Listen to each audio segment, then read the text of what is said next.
Hello friends, स्वागत है आपका मेरे यूट्यूब चैनल धीरेन्द्र ऋषि में। पार्ट 1 ज्योग्राफी का देख चुके हम लोग। आज पार्ट 2 देखेंगे और इनमें भी 10 क्वेश्चन को पार्ट 1 की तरह जो है इसमें डिस्कस करेंगे। तो क्वेश्चन नंबर 11 में है, हब्बल अंतरिक्ष टेलीस्कोप ने पहली बार एक दूरस्थ तारे को सतह की छाया भेजी। तारे का नाम, इसमें तारे का नाम बताना है कि इसमें तारे का नाम क्या होगा। तो उस तारे का जो नाम है वो है बिटलग्यूस। ऑप्शन नंबर सी है, सी आंसर हो जाएगा। क्योंकि हबल अंतरिक्ष टेलीस्कोप ने जो दूरस्थ तारे का जो सतह की छाया जो भेजी, उस तारे का क्या नाम है, तो बिटलग्यूस है।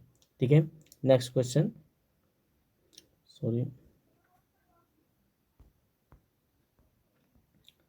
नेक्स्ट क्वेश्चन है, निम्नलिखित में से कौन अंतरिक्ष में नहीं पाया जाता, मतलब कि इन चारों में से अंतरिक्ष में कौन सा नहीं पाया जाता है। ऑप्शन ए में है पल्सर, ऑप्शन बी में है ब्रिस्टल स्टार, ऑप्शन सी में है ब्लैक होल, ऑप्शन डी में है क्वेसर। नंबर 12 का आंसर हो जाएगा ब्रिटल स्टार।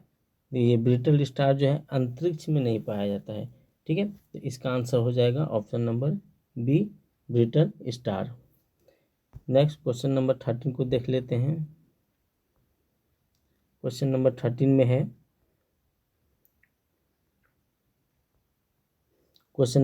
में है, निम्नलिखित कथनों पर ध्यान दीजिए। पृथ्वी और सूर्य के बीचों बीच स्थित अंतरिक्ष यान में बैठे व्यक्ति को दिखाई पड़ेगा कि नहीं। ध्यान से क्वेश्चन को पढ़िए। पृथ्वी और सूर्य के बीचों बीच जो स्थित अंतरिक्ष यान में बैठे व्यक्ति को दिखाई पड़ेगा कि नहीं। आकाश स्याह काला, मतलब आकाश काला है। तारे टिमटिमाते नहीं हैं। 3 में है, अंतरिक्ष यान के बाहर का ताप पृथ्वी तल के ताप से कहीं अधिक है।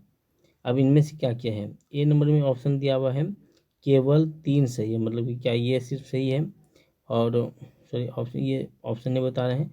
ऑप्शन बी में है 1 और 2 सही है, आकाश या काला है और तारे टिमटिमाते नहीं हैं। मतलब ये इसको दिखाई पड़ेगा कि नहीं, क्या नहीं दिखाई पड़ेगा, सॉरी अंतरिक्ष में बैठे हुए तो दिखाई पड़ेगा कि तारे टिमटिमाते नहीं हैं और आकाश स्याह काला है, मतलब क्या दिखाई पड़ेगा। ठीक है, और ऑप्शन पढ़ते हैं। एक सी में है 1 और 3। एक में आकाश स्याह काला है या अंतरिक्ष यान के बाहर का ताप पृथ्वी तल के ताप से कहीं अधिक, ये तो उसको महसूस कर ही नहीं पाएंगे वो। उसके बाद डी में है 1 2 और 3, मतलब 1 2 3, मतलब ये सब सही, सभी चीज़ को दिखेगा। तो देखिए इसमें ध्यान से, उसको दिखाई पड़ेगा कि ये काला है और तारे टिमटिमाते नहीं हैं। उसको वहाँ से तारे टिमटिमाते हुए नजर नहीं आएंगे। क्यों? क्योंकि जितना ज़्यादा दूरी पर रहेंगे तभी जो है तारे टिमटिमाते हुए नजर आते हैं, और कम दूरी पर रहने से जो हम लोग को तारे टिमटिमाते नज़र नहीं आते हैं, क्योंकि उसमें प्रकाश का अपवर्तन नहीं हो पाता है। ठीक है, तो इसका आंसर जो हो जाएगा बी। ठीक है, ऑप्शन नंबर बी आंसर हो जाएगा इसका। नेक्स्ट क्वेश्चन देखते हैं। नेक्स्ट क्वेश्चन है, प्रकाश वर्ष इकाई है। प्रकाश वर्ष इकाई है किसका? समय की या दूरी की या चमकीलापन की या इनमें से कोई नहीं। प्रकाश वर्ष किसका हो जाएगा आंसर? ये हो जाएगा बी, दूरी। प्रकाश वर्ष से जो है ना हम लोग दूरी को डिस्टेंस करते हैं, मतलब कि जैसे हम लोग छोटी मोटी दूरी के लिए जो है ना किलोमीटर मीटर इन सारी चीज़ों को करते हैं। बट जो बहुत लंबी दूरी होती है तो उसमें हम लोग जो है दूरी के लिए जो है प्रकाश होता है। अब ये जो ना अब कहाँ पे यूज किया जाता है, तो ये खगोलीय पिंड जो होती है, खगोलीय पिंड जैसे बड़े बड़े ग्रह होते हैं, तो उन सबको जो है खगोलीय पिंड, उन सब की डिस्टेंस को मतलब कि मेजर करने के लिए, मापने के लिए जो ना प्रकाश वर्ष का यूज किया जाता है। ठीक है, नेक्स्ट क्वेश्चन 15 नंबर देखते हैं। 15 नंबर में है, तारों के मध्य दूरी ज्ञात करने की इकाई है। तारों के बीच की जो दूरी है उसको ज्ञात करने की इकाई है। देखिए इसमें आ जाएगा आपका आंसर वो, तो स्टीलर मील, कॉस्मिक किलोमीटर, गैलेक्टिक इकाई या प्रकाश।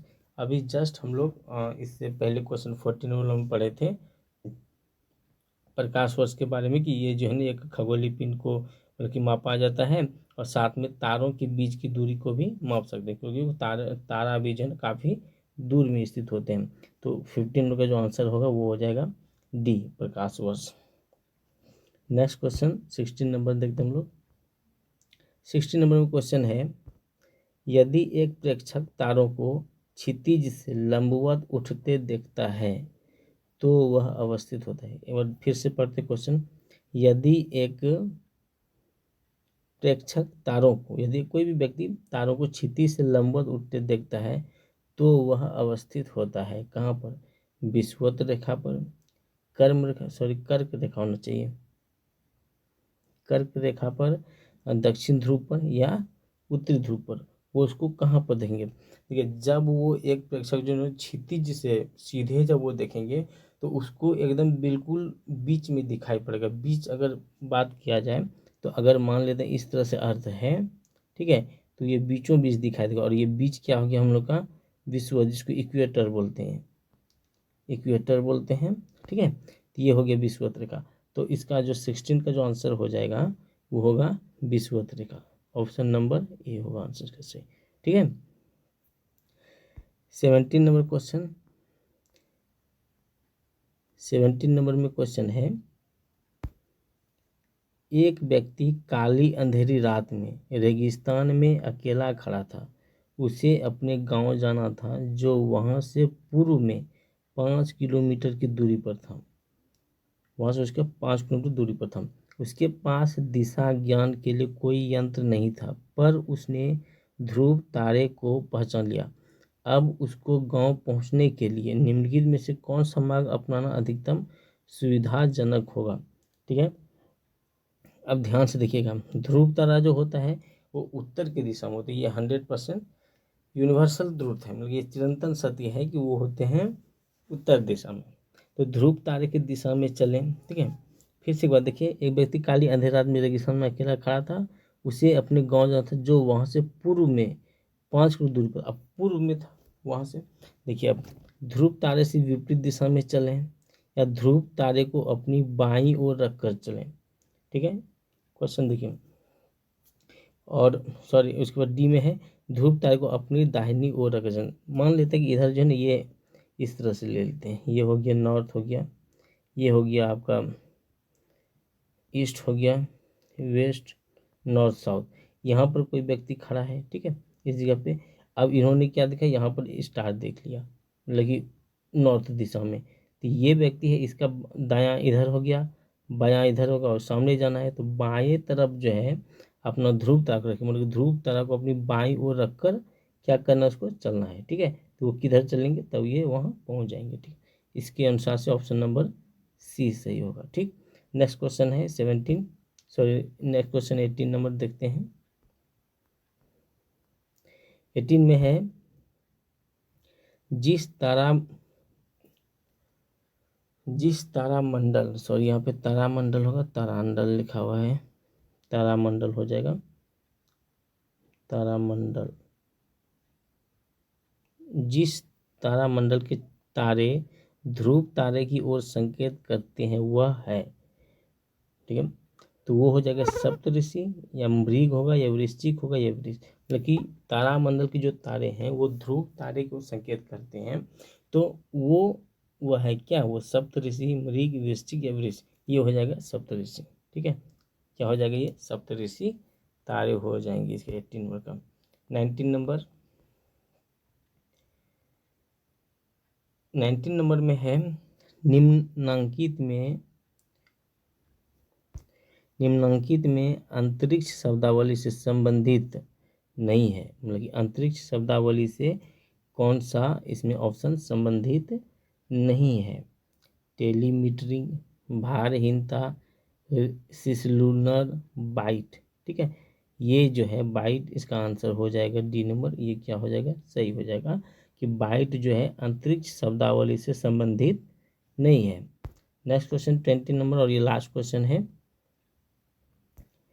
हमारे अंतरिक्ष में कितने तारामंडल, कितने कॉन्स्टिलेशंस है? तारामंडल, ठीक है, तारे नहीं यहाँ समझना है, तारामंडल मतलब कि तारों के समूह को बोला जाता है। तो कितने तारामंडल हमारे अंतरिक्ष में है, ठीक है।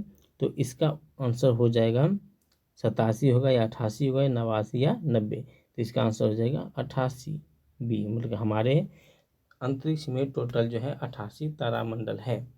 तो दोस्तों आशा करते हैं ये वीडियो आप लोगों को काफ़ी अच्छा लगा होगा, और इसी तरह से जो है ना इस चैनल पे आपको जो है 10-10 क्वेश्चन करके जो है मिलते रहेंगे, और आराम से जो है ना आप अपना प्रिपरेशन को और ज़्यादा मजबूत बना सकते हैं। तो हमारे चैनल से जुड़ने के लिए प्लीज़ हमारे चैनल को सब्सक्राइब कर लीजिए और लाइक भी कर दीजिए। जय हिंद, जय भारत।